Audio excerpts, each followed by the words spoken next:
first leg of the League Cup semi-final is Tottenham won, Liverpool 0. It was a very, very poor game from our perspective. To give Tottenham some credit, I thought they pressed quite well.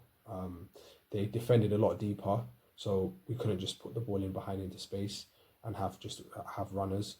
And yeah, they made things difficult for us in that respect. But Liverpool didn't help themselves at all. They were we didn't deserve to win the game based on the performance alone. Simply because of the fact that there were periods of that game where we played quite well. There were some good individual performers. I thought Virgil van Dijk was exceptional today.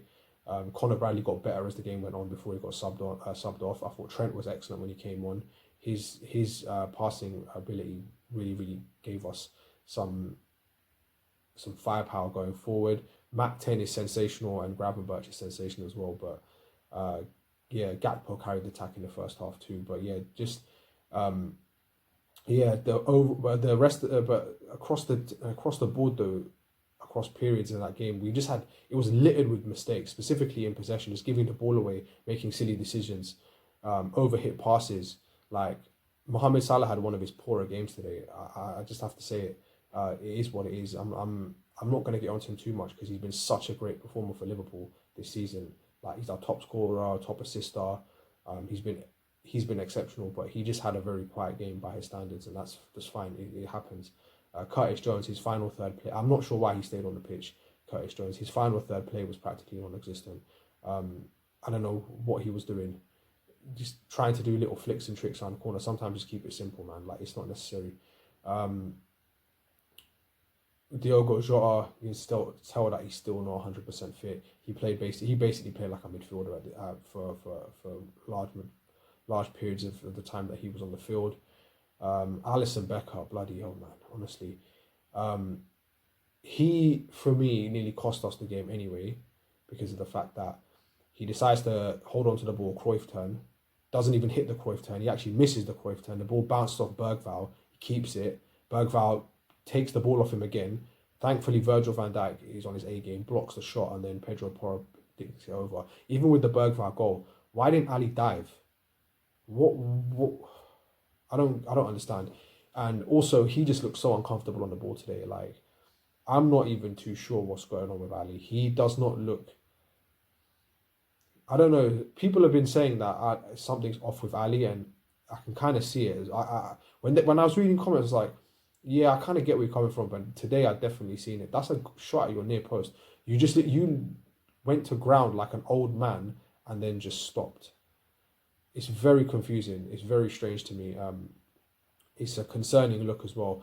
The problem that I have here is that, okay, I did say that Spurs were going to break the duck, and just like Man United, both teams are in free fall. But the performance today, I expected something a bit better, and I'm really concerned now going into the next league game against Nottingham Forest, because if you play like this with this many mistakes, especially against another team that sit back, we're going to be in some. We might not win that game.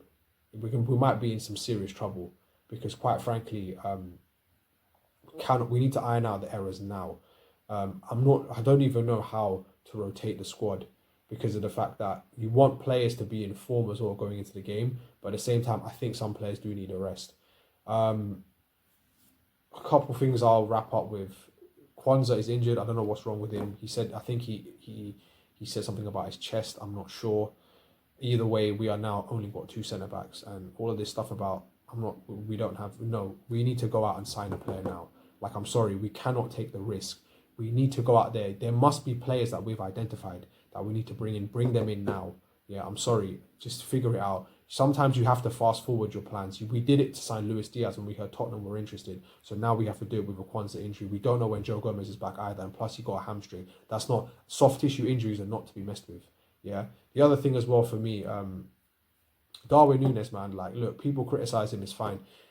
Today, I just feel bad for him, man. Like, it's just not going to fall for him. He did a lot of good things when he came on. He actually made a difference as opposed to against Man United, where he was kind of anonymous for the most part. But today, he had a nice run, good shot at goal.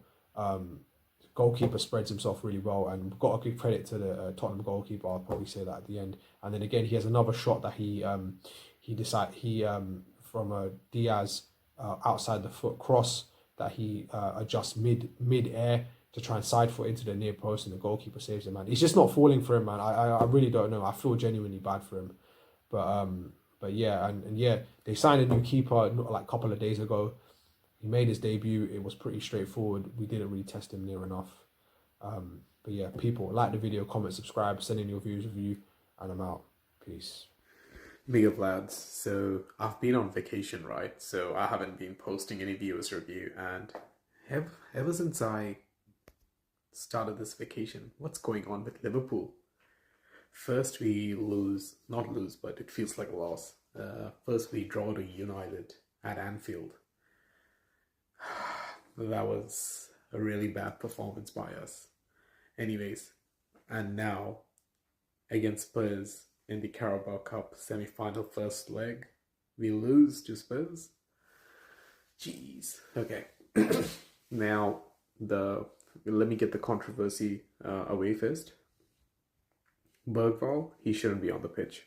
The second tackle he put in for Tsimikas, that's a clear yellow. Hell, it's more of a yellow card than the first tackle he put in. So adding salt to the wound, he's the one who scores. And he scores when Tsimikas is being treated, or he's not being treated, but he's about to get onto the pitch. So we were 10 men against that attack from Spurs. Having said that, we haven't had a good game. Not a good game at all. Mo Salah, yeah, I think he's not having a good spell against United and now against Spurs. The forward line not being clinical at all.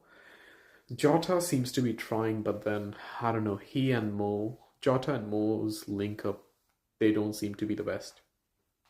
Ibu Konate, clearly you can see he's carrying an injury with the knee brace and things like that. Hey, let me tell you, I've got 3 ACLs, right? I've got 3 ACL surgeries, and when it comes to the knees, I don't know if he needs to be rushed up so early, but if not him, then who? Look at our squad. Look at the number of injuries we have in our defense. So hence why Ibu is being played. And then I hear that we're not going to sign any defenders, and Slot is happy with this team. And then we might be calling Reece Williams back. What is going on? What is this BS? What is with our club, with FSG, with the sporting directors? It's such a shambolic situation we always put ourselves into. And then we get pissed off at players out of contract like Trent and Salah. I don't know how these guys, they put up with it, but hey, we better pick up our gear back again. Our next game is the FA Cup against Accrington Stanley. I think it's a good sort of game to give us, like for us to play, as in this might be the game that we might try and dust off this bad spell or this momentum of, all the worst things happening, and then start our winning streak again. Because after Accrington Stanley, we've got Nottingham Forest away, which was our first loss of the season. Anyway, guys, peace.